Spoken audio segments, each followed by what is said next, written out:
Teaming up with emerging economies, Europe seeks Chinese and Indian help to overhaul the US-orientated global financial architecture.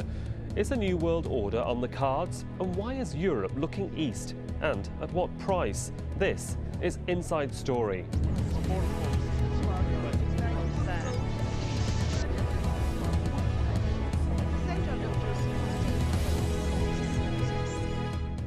Hello, I'm Sahil Rahman. A global problem requires a global solution. That is one of the key tenets of the Grand Plan formulated by the French President Nicolas Sarkozy, who is also the current rotating president of the EU.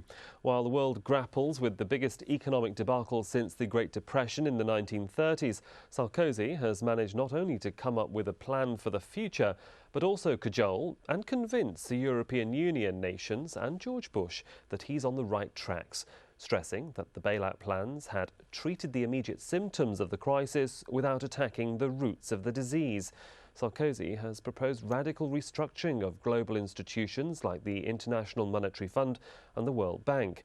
He's called for a planned series of summits to discuss strengthening financial institutions and improving cross-border regulation to avoid a repeat of the turmoil that's toppled markets. Sarkozy said the summit should comprise of the G8 countries along with 5 major emerging economies: Brazil, South Africa, Mexico, China and India. I think the simplest thing is the G8, which is incontestable, with of course the Russians, to which we need to add the G5, which is equally incontestable, which will allow us to bring in China and India to this essential debate. And this will be, with President Barroso, the point of our China trip, to convince Asian powers to participate in this refoundation. But so far, neither China or India has commented on whether they'll join in. Both are keen on playing a larger role in global finances, but many say before China and India support the European initiative, they want to make sure that they would play more than just a supportive role. That Sarkozy wants China on board doesn't come as a surprise.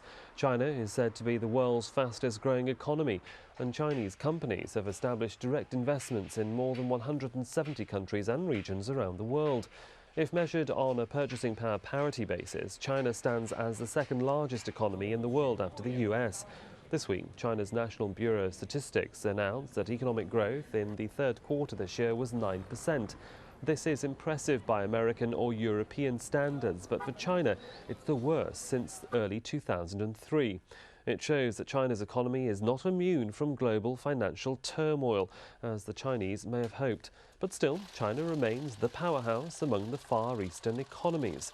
Almost the same applies to India. Its growth rate is phenomenal, and the country has been seeking a bigger say in global financial leadership. Although both countries struggle with a very unequal distribution of wealth and high poverty rates in the current economic crisis, the West tends to look at what they can contribute to solving it. Joining me today are our guests in London, Erik Berglof, the Chief Economist and Special Advisor to the President at the European Bank for Reconstruction and Development. Also in London, Ian Beck, Professor at the European Institute, that's the London School of Economics, and in Delhi, Mohan Guruswamy, Chairman and Founder of the Centre for Policy Alternatives and former Advisor to the Indian Finance Minister. Thank you, gentlemen, for joining us on Inside Story. Professor Beck, can I start with you? Sarkozy wants help from countries that the EU and America once thought were a threat to their economies. How much of a turnaround is this G8 European initiative that Sarkozy's proposing? I think it's bowing to the reality that the major sources of money in the world are in countries which have these large sovereign wealth funds, and therefore he doesn't have many great choices in saying this is where we have to look for recapitalising the banks. Would you agree with that, Erik Berglof? Yes, and I think also they will come with conditions, so I think they will ask for influence over how this money is used, and I think that's only reasonable. Well, of course, Mohan Guruswamy, you're sitting in Delhi. You must be watching what the Europeans are saying with much interest, considering you have been an advisor to the finance minister. How do you think India is sort of perceiving the overtures that Europe is making at the moment? Well, I think, they're recognizing the size of India's economy, but I don't think India has the volumes of sovereign funds which the other countries have, like China, Russia, and even maybe Kuwait and these countries, who are actually big players in the international market. India has reserves are about 350 billion, and that is not very big by the standards of the big huge hole the American financial system has found itself in. Do you think that's actually something that India has to consider, considering China has a capital, it's estimated, of US Treasury bonds in excess of millions? What sort of financial capital does India have to really bring itself to the negotiating table if it wants to? What numbers are we talking about? Well, you know, India just doesn't have that kind of heft at this moment. You know, we just have $350 billion in reserves. The Chinese have about $500 billion in US Treasury bonds alone, which makes them big players. The Kuwaitis have that kind of money. Even the Russians have huge investments in Treasury bonds. Indian role in terms of that would be very small. Ian Begg, do you actually think that that is enough, or is important enough to make those overtures to countries like India?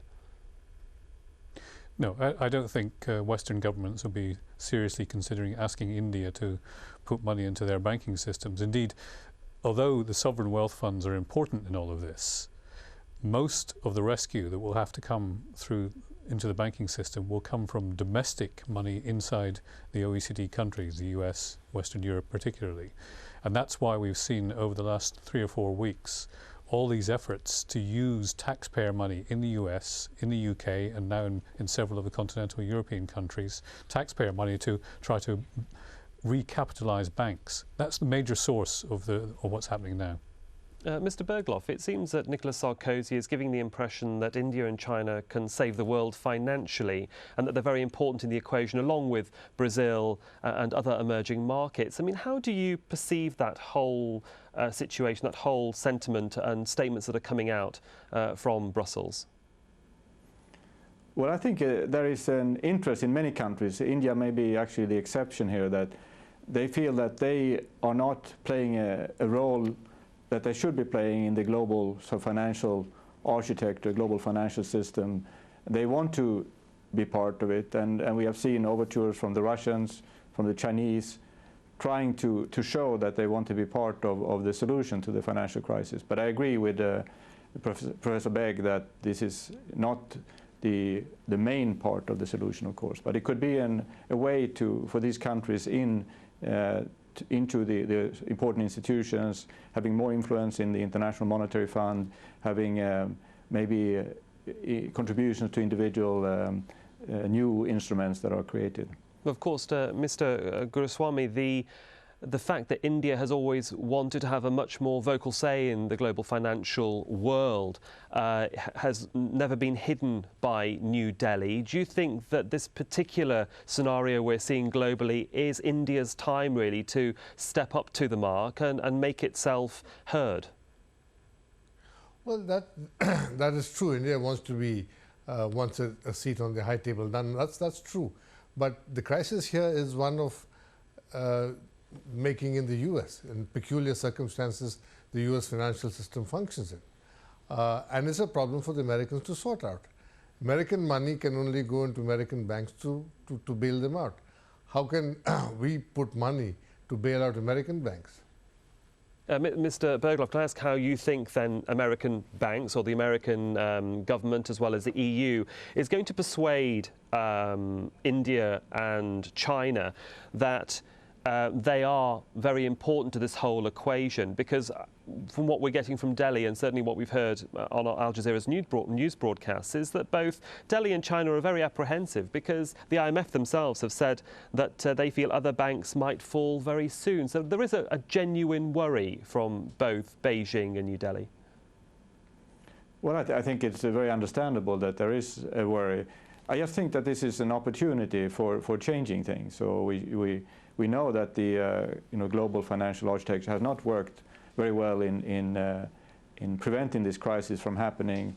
It is also probably not working so well in solving the crisis. Very late actions, and I think there is a need definitely for new thinking here, and So I agree that they probably don't want to put in too much of their money into what is still, you know, a very uncertain situation.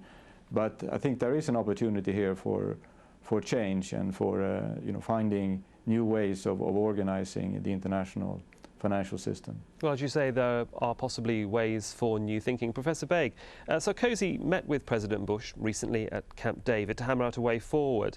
Many consider the US to be at fault for the current crisis. I mean, how much of a say do you think they will be given when these emerging markets and the G8 meet sometime after the US presidential election? What's your assessment of the situation? Well, you cannot have a solution to the global financial problems without a heavy engagement of the US. So we should be under no illusion that the US will be one of the leading players in trying to sort out a new way forward. What is also important is to recognize that there are three different debates going on here. One is about rescuing the financial system, which is short-term, immediate crisis management. The second is the fear of recession, and that could lead to a kind of domino effect in which other countries are affected by the downturn. And the third is a longer-term debate about how to reinvent the financial architecture of the global system. And that involves, on the one hand, thinking of ways to re-regulate, but also bringing in the new major players such as China, India and Brazil, who have much to contribute to designing that architecture and ensuring that it works in an efficient manner. Well, if we just hold that thought, Sarkozy isn't only wooing China and India, he's already coming up with a roadmap to fix the crisis. But will it work? Stay with us here on Inside Story.